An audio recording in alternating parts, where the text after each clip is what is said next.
কারো ক্যান্সার দেখে যদি এই দোয়াটা আপনি বিশ্বাসের সাথে পড়েন, জীবনে কোনোদিন ক্যান্সার রোগে আক্রান্ত হবেন না। অনেক সময় এমন হয়, হঠাৎ বিপদের সম্মুখীন হই আমরা, রেডি হয়ে বের হয়েছে অফিসে, হঠাৎ অ্যাক্সিডেন্টে পড়ে যাই, হঠাৎ পেটের ব্যথায় অজ্ঞান, এরকম হয় না? আপনাদের হয় না? বিষ্ণু ইসলাম বলেন, আকস্মিক দুর্ঘটনার বিপদ থেকে যদি কেউ বাঁচতে চায়, সকাল সন্ধ্যা যেন প্রত্যেকে এই দোয়াটা পড়ে। সকালে যদি 3 বার পড়ে, সন্ধ্যা পর্যন্ত হঠাৎ হঠাৎ বিপদ থেকে সে রক্ষা পাবে।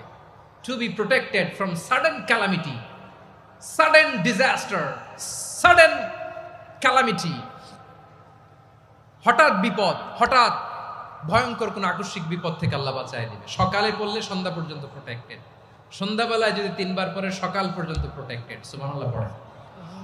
দোয়াটা কি? দোয়াটা হচ্ছে বিসমিল্লাহিল্লাযী লা ইয়াদুররু মা ইসমিহি শাইউন ফিল আরদি ওয়ালা ফিস সামা।